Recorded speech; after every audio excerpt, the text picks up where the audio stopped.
You know what works 100% of the time? What's that? Google works 100% of the time, but it doesn't give you anything extra. Okay. All right, I see what you're saying. You know, it gives you exactly what you want. I guess maybe it could give you a little extra if you browse, you know, click on a related link or something like that. Right. However, your bros work some of the time, but they'll give you an extra 100%. 100% of the time, they'll give you something extra, even if it's not the answer you're looking for. Right. Like 80% of the Because time they'll work, but that 80% is 110% effort. well, yeah, because you know me, bro. Oh, yeah. I can't tell you how many times in a month I call somebody with a question and they go, dude, why don't you just Google it?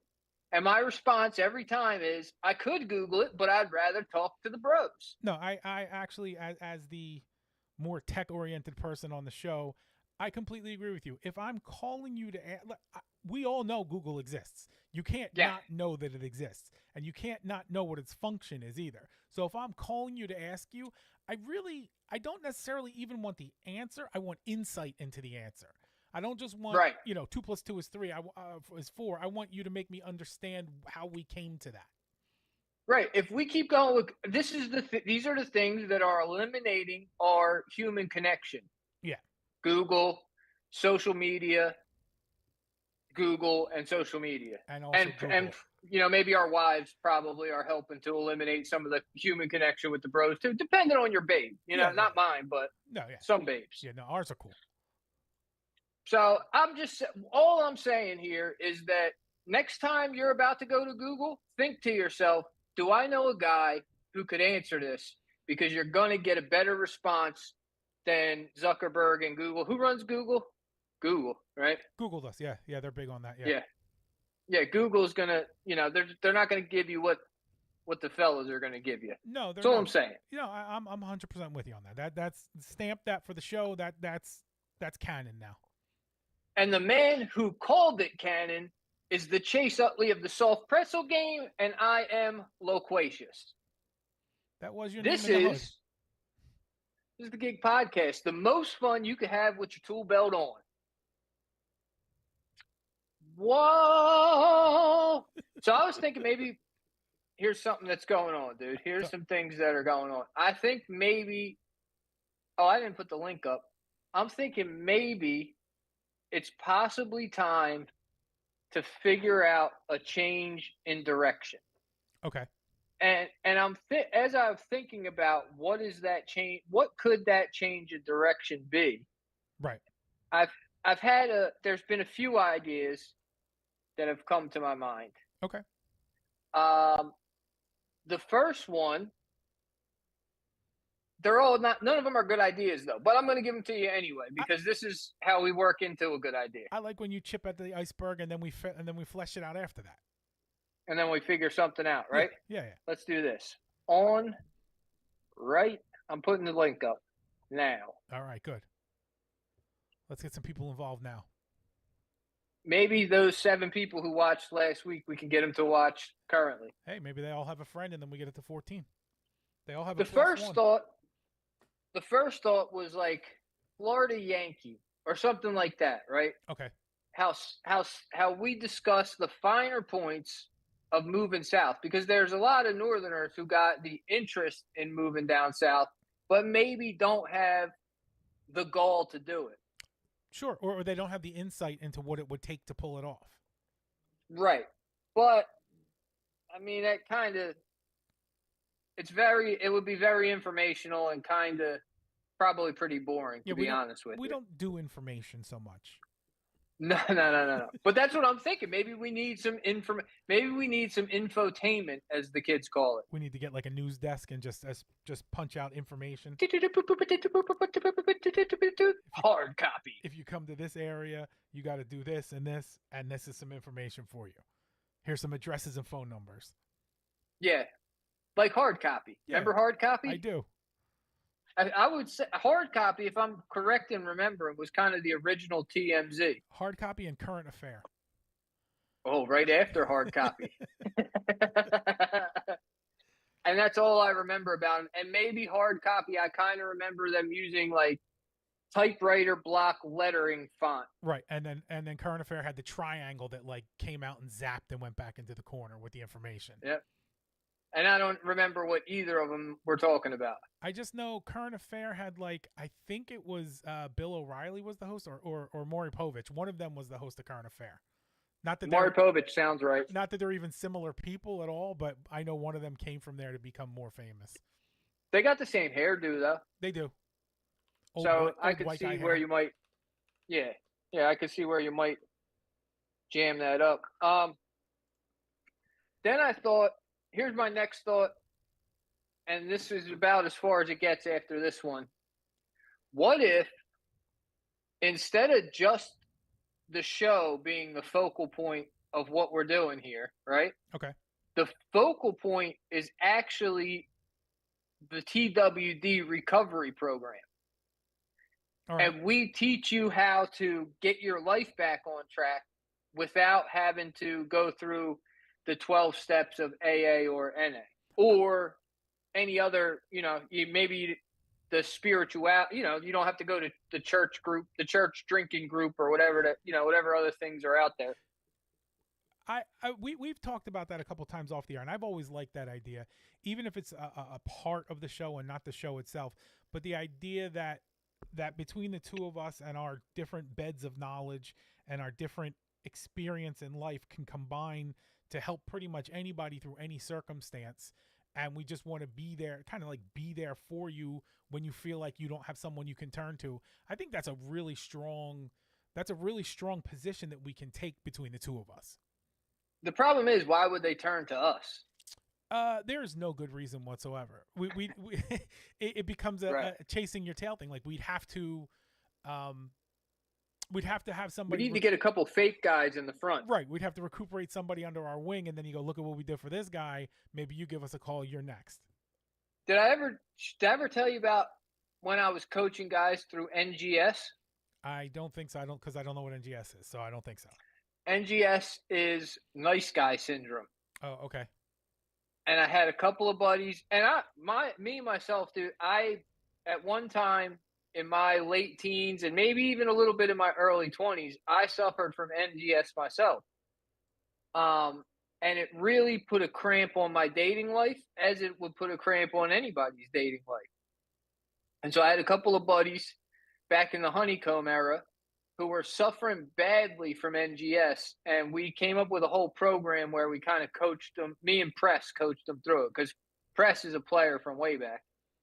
And it was very fulfilling, dude, getting guys' dicks wet. Oh, absolutely. And I think nice guy syndrome is a strong one to start with, because I think basically the biggest problem with nice guy syndrome is it's a philosophical mistake. It's not anything else functionally. It's philosophical where the hitches come in. Well, we were taught wrong. I think there's a combination of we were taught a little wrong, and we had a whole lot of misunderstanding about what we were taught wrong about. I got the perfect metaphor, dude. It's kind of like what's going on with the liberals right now. Okay. They have this idea of a perfect world that, in theory, it sounds great if everybody's nice to each other and everyone makes the same amount of money and nobody is above anybody else and everybody's on an equal playing field. In theory, that sounds great. However, in practice, I don't see that being a functional practice in the world. Now, we were taught you have to be a gentleman be chivalrous, treat women like you would treat your sisters or your mother. When in reality, you have to shit on these hoes in order for them to want to give up the goods, dude. At least a little bit. And I think that works. But I also think there's room for this other perspective, right? So we were taught, be good to your sister, treat everybody like it was your mother, right? But we as men tied that into like, if I do this, I'm going to get laid. So then when you do this and it doesn't happen, you feel like you're being betrayed by what you were taught. You need this extra piece of it, which is do all that. And then if it doesn't work out, just move on to the next thing. Like, you still have to be the superior position of, yeah, I held the door for her and she wasn't interested in me, so that's her loss. I'm moving on to the next person I'll hold the door for. Like, you can be a good, nice person. You just have to know where the cutoff is between you're being a nice person and you're just being taken advantage of, and nothing more is going to advance from that. So 3,000 years ago, when we were a peoples living in the African savannah, Right, which I right? was. Women looked to the guys who had a little more edge, and they were a little more aggressive, and they were a little more not given a flying schmuck. They look. I think we should. They look I for think the we should try and not protectors. curse. Okay, we can. Yeah, They look for at protectors, least and it for was a little bit. and it was necessary. And I 100% agree with that theory. It's not as necessary now. You don't necessarily need protectors now. But I agree, but I still think biologically some of that is wired into them, which is why when you're suffering from NGS, NGFL. Come on, you got it, dude. You know it. It's classic. nice guy for life. Finish last. Oh, okay. So the step is the first step for, if I can remember, I have to dust off my, the corners of my mental filing cabinet to get back to the NGS handbook. Right. But if I remember correctly, kind of the first step is like what you think doesn't matter. Right. As well as what I think doesn't matter to you. You need to, the first step of it is to kind of build yourself into a independent being that can stand alone, because the only people who want a codependent relationship are broken people who you're going to wind up with a whole lot of problems on your hand rather than a fruitful, bountiful relationship. If you are suffering from NGS right now, one of the 7 people who've listened, I tell you this: build yourself into an independent being who needs nobody to stand alone with, because it's not really, you can't chase women aggressively. No. You have to chase women magnetically. Yeah, and I think the biggest way you can do that is actually by being unmagnetic. Like the best bet for you, regardless of what path you want to take, is get your head into the space of, I'm going to be me, whatever that me is, and either you're with it or you're not with it, and you make the choice, but I'm moving on one way or the other. One of the greatest things, my man Press, aka Chef Prestige, he's the OG. He still is the OG to this day. If I could. Matter of fact, a few weeks ago, I called him up after not speaking to him for about 3 years, and we talked on the phone for 2 hours as if we hadn't not talked in 3 years. He is the OG. I had a rap song where one bar was, "My old head's thugs smoke L's with Questlove." That's Chef Prestige. He grew up smoking L's with Questlove in West Philly. One of the most vital pieces of information that he added to the NGS program was that you can't you can't game any 2 women the same. Sure. And we, at a point we were trying to think that when we were building the NGS program, that, hey, here's a one size fits all scenario, and that's just not the case. Right. Nor is it the case that, like, hey, you want to go out and have 5 girlfriends? Well, we could probably help you get there. Or your end goal is to be married and have a family. Well, we could definitely get you there. Yeah. There's a broad array of how to function inside of the NGS program. Sure. There's levels. So that's an idea. As well as, like, the idea, same thing with, I didn't get my life cleaned up in your typical fashion. No, you did not. I did not live my life in your typical fashion. I did not get it cleaned up in your typical fashion. and I will not continue it in your typical fashion, because if we know one thing about Sean Cove, it's that you're he hates consistent. being put in a box. Well, that too. What was it? Wait, what was yours? I said it's that you're consistent. I am consistent. That's true. So that was like a thought, maybe Yeah. now the benefit of that is that it ties into our product, Okay. which is the book. Right. It all kind of goes hand in hand with each other, the storytelling and eventually the book that's being worked on. The story's out in the loose, right? Right. So, maybe it's, even if we don't move on it for another 3 months, as is basically our normal pace. Yeah, snail's pace, they call it. Yeah, we start thinking about maybe changing directions. Okay. Let's have, what are we looking at? Give me a time. I mean, we got a solid half hour. Okay, that's, now that I know that, I can keep it on my clock. All right.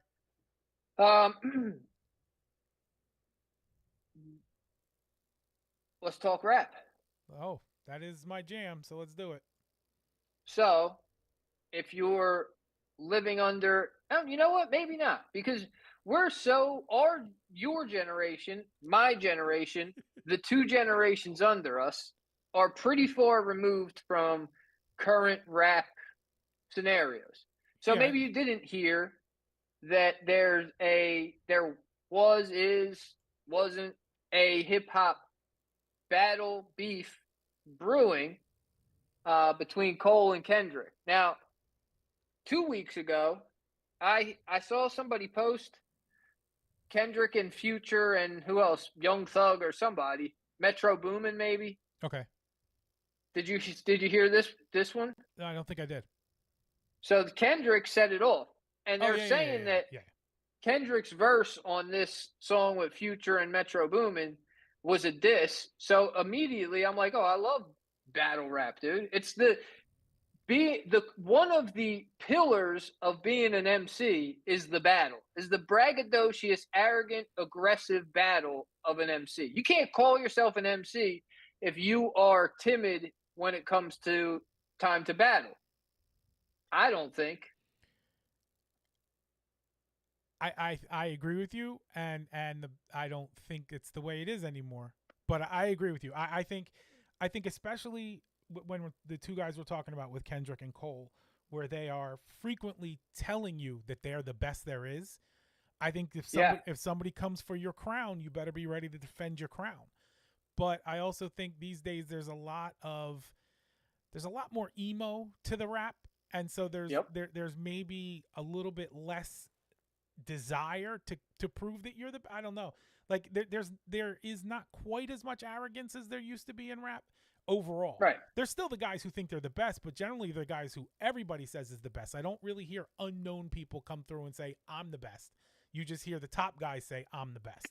So yes, I think that they should be prepared at any given time to defend the crown, but they seem to feel, I don't know, a little differently about it. Like, didn't Cole? Well, Kendrick drops this verse. It just slips it out. It didn't even sound like a diss to me. No, I listened to it twice through, and I'm looking for the diss part of it. Right. And I'm completely like, I don't see it. No, it had to be cultivated. It wasn't out in the middle. It was once you start analyzing his words, and that's what Kendrick's the best at anyway. But once you start analyzing the words, you're like, oh, he's saying this about this and about this, and it's not clear until you look at everything.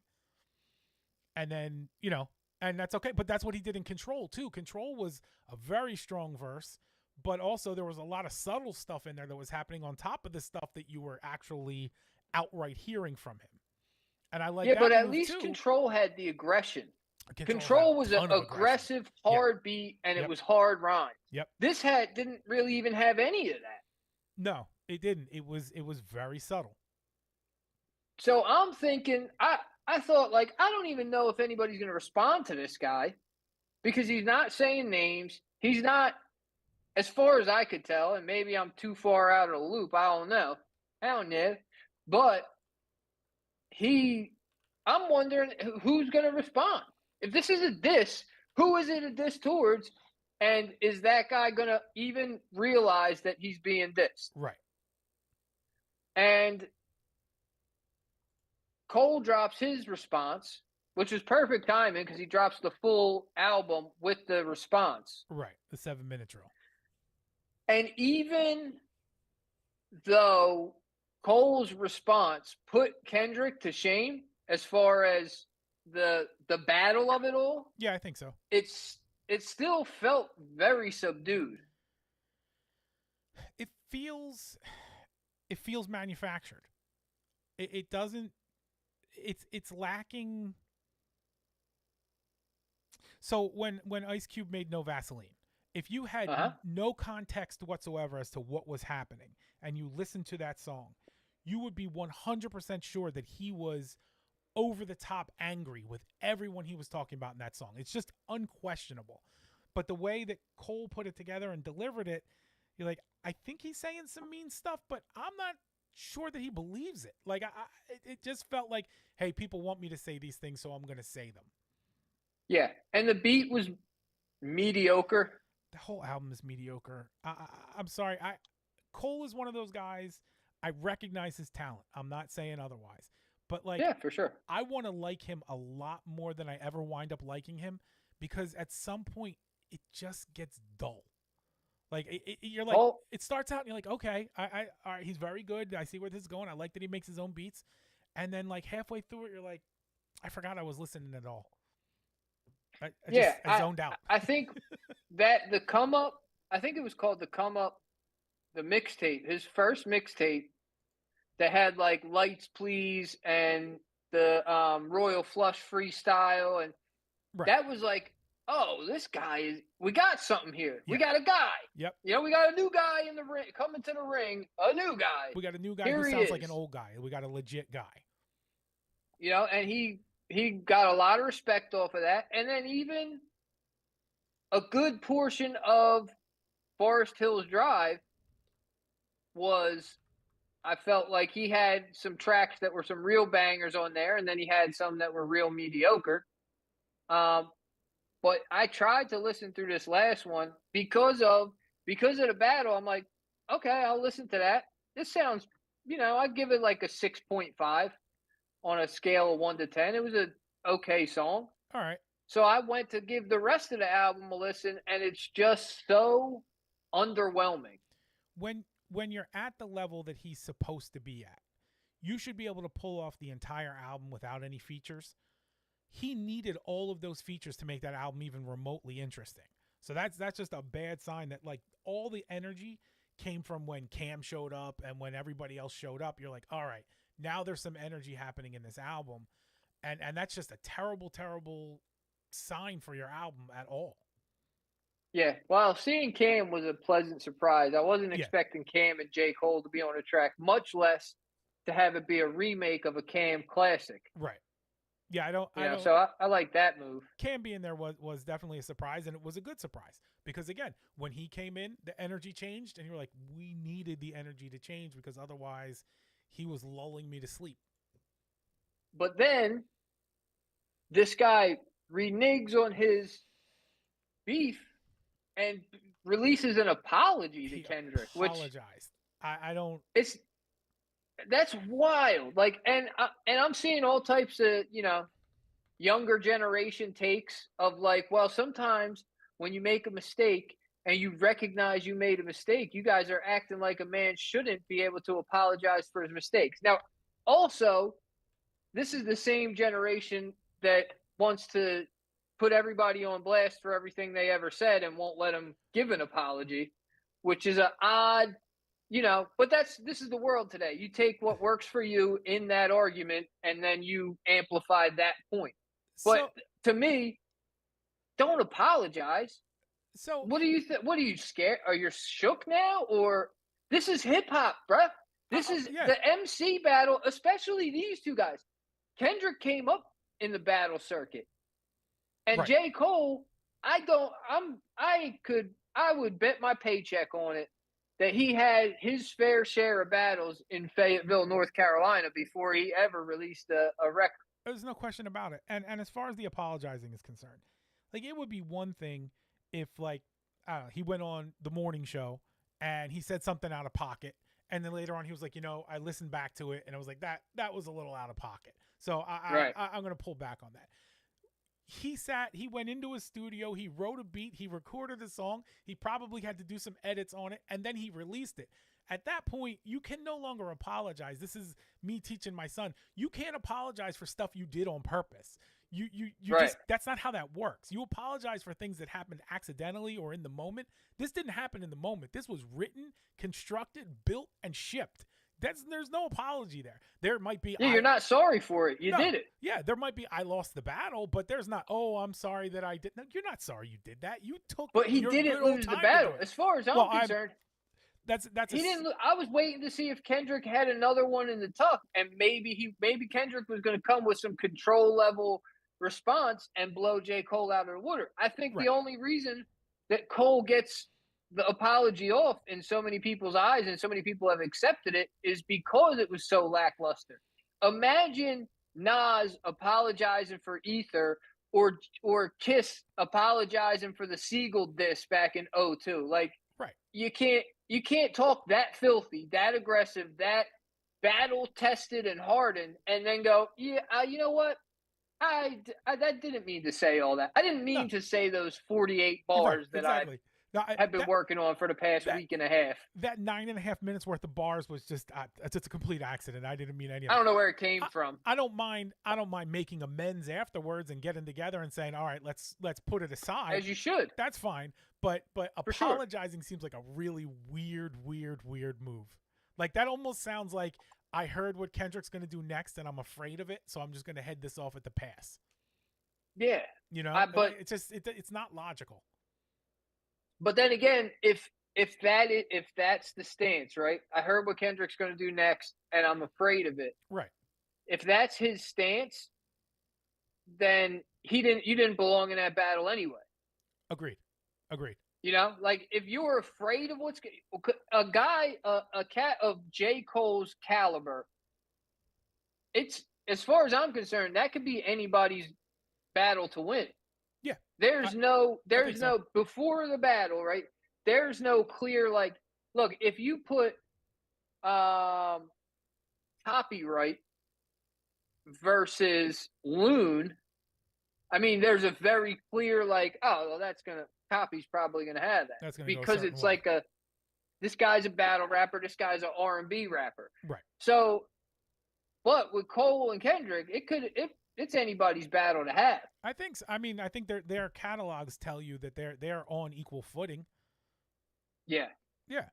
I guess, but maybe Cole doesn't think so, or maybe Cole got the call from Diddy on behalf of Kendrick that he was going to release, some footage of Cole at a Diddy party. I'm going to go out on a limb here and say that Diddy's a little busy right now to be getting involved in this sort of thing.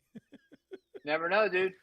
You never know who his guys are, who he's grooming, or true. Who he has groomed. Who's already groomed, who's already prepared to take the mantle. Yeah. Here's the thing, dude. All right, let's get serious for a minute. We were on a conference call. I was on a conference call today with the board of TWDs. Okay. And we've come up. Yeah, we've decided to enact a new bylaw. Okay. All right. And that is that it's mad gay when you are face to face with another man to say goodnight.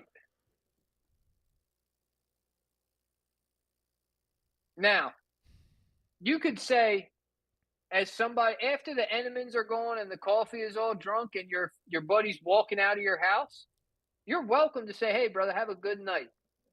Okay. Fully legal. Okay. But if you and your buddies, let's say you go on a bachelor party. All right. Right? So it's all the boys in the house. You rent a nice Airbnb in Nashville. Sure. And you guys are out partying all night. You get back to the house. You continue the party a little bit. The sun's starting to come up. And you and a couple of your buddies look at each other and go, "Man, we got to get to bed, dude. We got paintball to play this afternoon," or whatever you do at, your given bachelor party. Yeah, sure. And you go, "All right, I'm going to my room." Your buddy's going to his room. You cannot in good conscience, turn around as you open the door to your room and he opens the door to his, look him in the face and say, "Hey, man, good night." Is it just the words or is it the sentiment? Like, can I say have a good one, or can I say take it easy? Well, Or... because it's a situation that you may find yourself in, we've come up with a few workarounds. Oh, okay, good. Because the gay part is wishing another man sweet dreams. All right. There's, it's completely unacceptable in the TWD bylaws to wish sweet dreams to another man in person. You don't ever want to suggest that another man enjoy himself. It's a terrible, terrible precedent to No, set. we want nightmares or dreamless sleep. I hope you find yourself tortured and sweaty when you woke up. I hope it feels like you're falling while you sleep. You can go the jail route. When we were locked up, nobody ever said goodnight to each other because that's questionable. That's what lights out meant. However, you could say, "All right, bro, next day." Okay. And next day meant, "Have a lovely evening, sir. I'll see you in the morning." Right. So if you want, whether you are an ex-convict or you have jail terms on your jacket or not, we are permitting anybody to use the term next day as a good riddance into the evening. Okay. All right. Now, it was suggested by one of the board members that you could go overly, not classy, overly kind of, what's the word I'm looking for? Using flourishing vocabulary. Like ornate? Overly ornate? Ornate. Okay. Overly ornate. Good word. Thank you. You could go overly ornate and say, "Sir, I wish you tranquility in your evening sleep." That's nice. That's sweet. But it's also, it's kind of right on the fence. So if you're there, you're just saying it bigger. Right. So if you want to kind of go that route, what you're permitted to do is you can shorten it down and basically say, "Yo, stay trank, dog. Stay trank." Instead of your tranquility in your evening rest, right? Stay trank. What about just like, hope you wake up tomorrow and then go leave and that's it and go to sleep? Is that too threatening? Hoping's a little gay, dude. Okay. All right. Hoping is out. You don't want to hope. You don't want to hope for anything, bro. Gotcha. Yeah. Gotcha. You don't want to do too much hoping. Hope is like for girls' tattoos. I see. Yeah, like Chinese character for hope right over their heart or something. Yeah, like an angel underneath of where it says hope and a beautiful cursive on their foot or something. Yeah. I see. You don't want to do too. No. As a man, you don't want to do too much hoping. When you lay it out like that, it's so obvious to me. I don't know why I didn't realize it before. I didn't realize it, but it took this conference call today for me to really unpack all of this and get to the bottom of it. Sometimes it's important to really put into focus how homosexual you're being at any given time. Yeah. So parallel to stay trank, dog. Right. Also, that led to the creation of a new slang term that we'd like to make the people aware of. Okay. Let me take some. Which is, if you have a buddy who, because listen, here's the reality of it. You're probably, if you're a card carrying TWD, right, you're probably not sleeping past 7:30, 8 o'clock. Chances that you're sleeping past 7 may even be tough. You know what I mean? Is that PM? You know what it is. What if you're not going to bed? What if you're not going to bed until that time? I went to bed at 10 o'clock last night and woke up at 3 a.m. and then went to the gym and went to work. So that's 5 hours. So you can get 5 hours. You could always find 5 hours for yourself and still I have all the respect be awake before 7. I have all the respect in the world for you for that. But doesn't some TWD have to be awake for the night shift to make sure everything's going all right? Oh, dude, there's a guy working a warehouse job with his hat sideways right now. That's what I'm saying. What about the guy who's not going to bed until 6 a.m.? Like, you can't expect that man to be up at 7. I do. You got to get. But if you go to bed, listen. If you go to bed after 7, then we extend your window. Okay. But if you go to bed before 7, you got to be up at 7, dude. That's the line. I ever tell you about the time that me and Uncle Smoke drove to Florida, got here at 6 a.m., and then woke up and started the day at 6:45? Well, you have to take a quick nap, but yeah, that's what you got to do. Yeah, we wanted to maintain our card holder status. Yeah, you don't want to throw off. You don't want to get the jet lag and throw it off, and then all your days are shot after that. You got to keep it Right. on track. You got to stay on point. Grind through the day with a gallon of coffee, and then the next day you're just going to be in your regular spot anyway. That's it. So if you are friends with a guy who sleeps past 7, that gentleman is now known as a trank dog. Trank dog. That old trank. Hey, yo, where's Tim? I thought he was joining us for breakfast. You know that old trank dog. He's still asleep. I got you.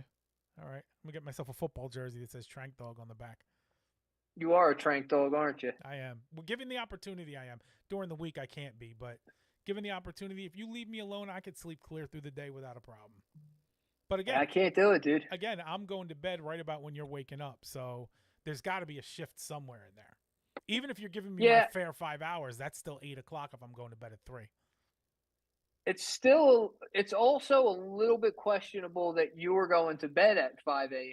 That's when I do my best work. It's when the artistry comes out of me. See, it's quite the opposite for me. The sleep comes out of me after 10 o'clock, dude. I completely understand, because that's the schedule you keep. We got about a minute left. Well, if that's the case, then we didn't have a half hour to begin with.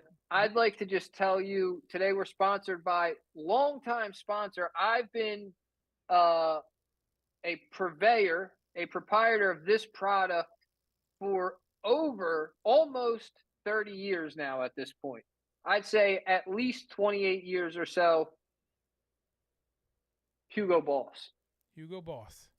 If you're a man who's into a clean, fresh smelling cologne, it's nothing fancy, but it's a good, it's a good start your day at the gym. It's maybe a good blue collar job site. It's a good go to sleep cologne, which is why I just sprayed it on me right now. Right. Also, if you enjoyed the show, stay tuned. You know us. We're working on it. We might change directions. We're willing to hear what direction you think we should go. If you listen and you have an idea, drop it. You know where to drop it. Or hit me on the DMs. Or next week, you might see a special episode, but we ain't telling you nothing besides